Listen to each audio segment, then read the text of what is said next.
Hey guys, I have to interrupt this regularly scheduled program to bring you some good news. I thought we would take a break from the Shadow series, part 3, and focus on something new that I came up with just now, actually. This came to me over the weekend, so hope you enjoy Shadows in the Mist by yours truly. Title: Shadows in the Mist. Author: Logan Alexander Ritter. Preface asterisk. On a miserable rainy day, when the rain drummed against the window pane like 1,000 tiny drummers, and the fog swirled outside like an eerie specter, I found myself trapped in a living nightmare. But hey, at least I had coffee. Introduction asterisk. As I gazed out my kitchen window on that dreary rainy day, the world outside seemed to dissolve into an eerie dreamscape. The fog crept in, shrouding everything in a thick, impenetrable mist. I mean, I've seen more exciting things growing on a petri dish. But hey, it was a great excuse to stay inside and drink coffee. That was, until the shadows in the mist started getting all creepy and stuff. As I gazed out my kitchen window, the rain-soaked world outside seemed to dissolve into an eerie dreamscape. The fog crept in, shrouding everything in a thick, impenetrable mist. It was as if I was transported to a different realm, one where the trees loomed like skeletal sentinels and the air was heavy with an unsettling stillness. I felt like I was trapped in a classic horror movie, where the mist concealed secrets and terrors beyond my wildest imagination. Yet, I couldn't tear my eyes away from the hypnotic dance of the fog, beckoning me to step into its mysterious embrace. As I stood there, transfixed by the eerie dreamscape, I felt a strange sense of disorientation wash over me. The fog seemed to be seeping into my mind, clouding my thoughts and making me question what was real and what wasn't. I felt like I was trapped in a never-ending nightmare, unable to escape the clutches of the dreamscape. And yet, despite the fear that gripped me, I couldn't help but feel drawn to the mist. It was as if it was beckoning me, calling to me with a siren song. I felt an overwhelming urge to step outside, to surrender myself to the fog and let it consume me. But as I took a step forward, a shiver ran down my spine. I realized that I wasn't alone in the dreamscape. There was something else out there, lurking just beyond the veil of mist. Something that didn't want me to leave. As I stood there, hesitating to step into the mist, I began to notice strange shapes lurking in the shadows. Dark, amorphous forms seemed to shift and writhe just beyond the edge of my vision, as if they were waiting for the perfect moment to strike. The shadows in the mist seemed to take on a life of their own, twisting and contorting into grotesque forms that made my blood run cold. I felt like I was being watched by unseen eyes, that the very darkness itself was alive and malevolent. Despite my fear, I couldn't tear my gaze away from the shadows in the mist. I was mesmerized by their sinister presence, drawn in by some morbid fascination. And as I watched, the shadows began to move closer, their dark tendrils reaching out towards me like grasping fingers. As I sat there, staring out the window, the shadows in the mist began to take on a life of their own. They twisted and turned, forming strange shapes that seemed to dance in the darkness. I felt a chill run down my spine as I watched, mesmerized by the eerie spectacle. Suddenly, one of the shadows seemed to detach itself from the others, growing larger and more defined.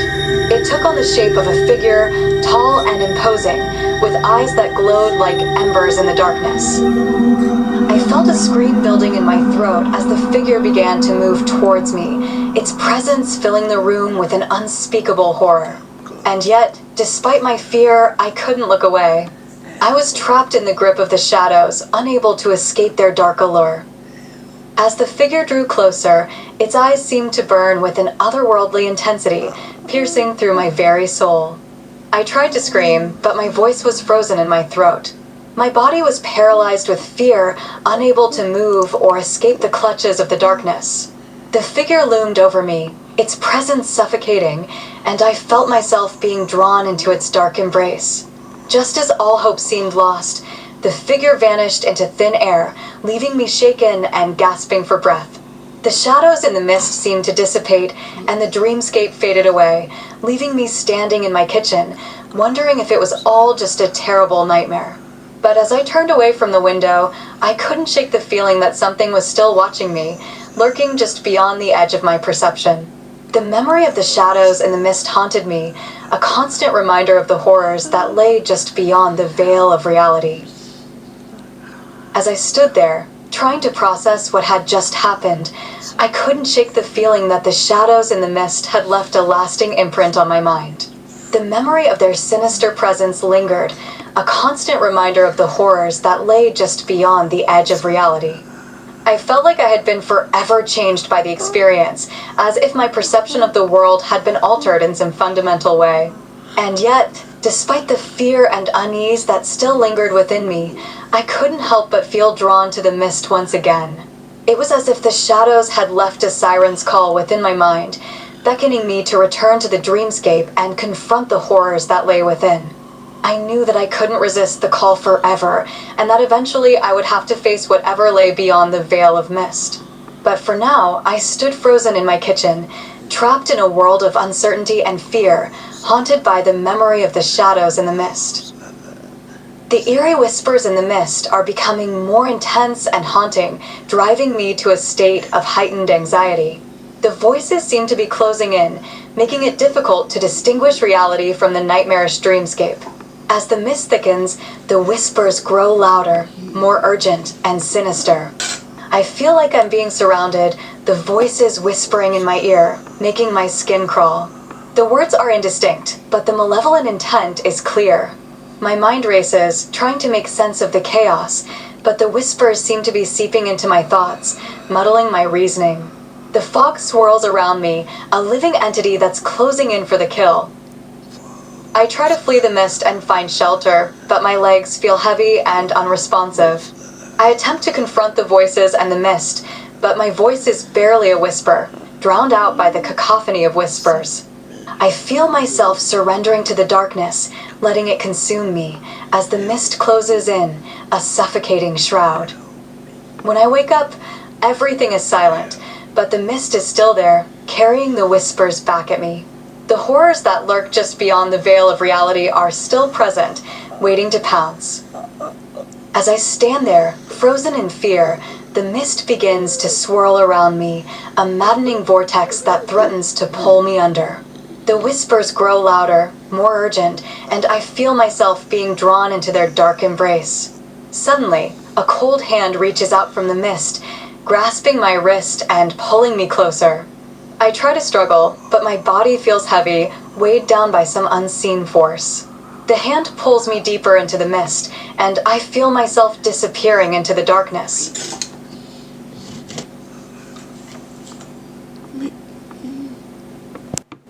All this will be continued, my friends.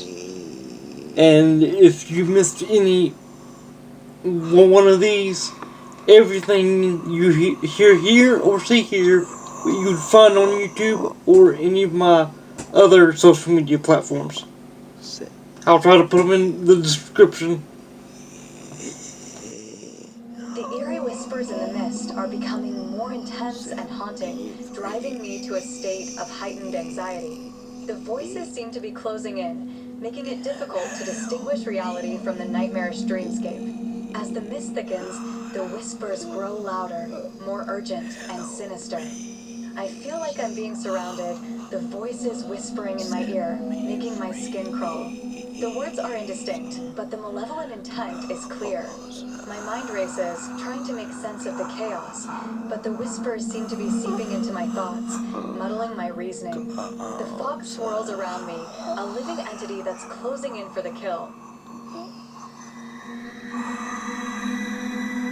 I try to flee the mist and find shelter, but my legs feel heavy and unresponsive.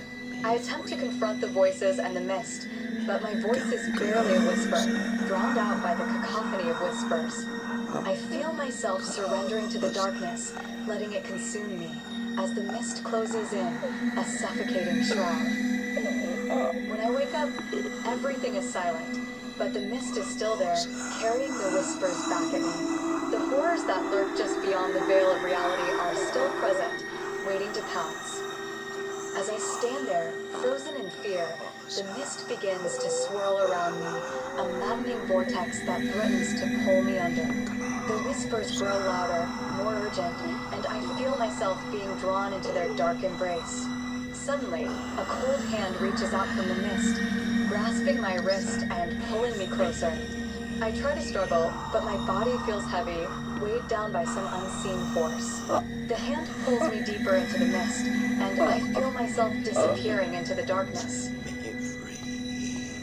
As I'm dragged deeper into the mist, I realize that the hand is a manifestation of my own darkest thoughts, pulling me down into the abyss of my own shattered psyche. The whispers grow louder, a chorus of despair and madness that echoes through the labyrinthine corridors of my mind. The mist twists and contorts into visions of my deepest fears, the faces of loved ones long gone, their eyes black as coal, the shadows of forgotten memories that claw at my soul, the echoes of my own screams, trapped in an eternal loop of terror. I'm consumed by the darkness, my grip on reality shattered, as the mist becomes a living entity that feeds on my sanity. I'm trapped in a never-ending nightmare, tormented by the horrors that lurk within my own mind. And then I see it. The figure from the mist, looming over me with eyes that burn with an otherworldly intensity. Its presence is suffocating, crushing me beneath the weight of my own madness. As I scream, my voice is drowned out by the whispers, which grow louder still, a cacophony of terror that shatters my mind. My thoughts are consumed by the void, and I'm left with nothing but the certainty of my own damnation. The figure reaches out, its hand closing around my throat like a vice. I feel my consciousness slipping away, dragged down into the abyss by the monsters of my own mind. And in the final moment, I realized that the mist was never outside. It was always within me, waiting to consume me whole. The last thing I see is the face of the figure, its eyes burning with an eternal hunger. But then, suddenly, I wake up. I sit up in bed, gasping for breath, and look around my darkened bedroom. The rain drums against the window pane, and the fog swirls outside, casting eerie shadows on the walls. I rub my eyes, trying to shake off the vestiges of the nightmare. Wow, I think to myself, the things my mind comes up with on a rainy day. I throw off the covers and get out of bed, shaking my head in disbelief. Note to self, I think, avoid looking out the window on rainy days. The fog is clearly trying to drive me mad. With a chuckle, I head to the kitchen to make some coffee and shake off the lingering fear. As I wait for the coffee to brew, I glance out the window and see the fog swirling outside. Yeah, I say to the fog, I get it. You're spooky, but I'm not afraid of you. The fog, of course, doesn't respond. But I can't help but wonder what other absurd and terrifying dreams my mind will come up with next rainy day. Like,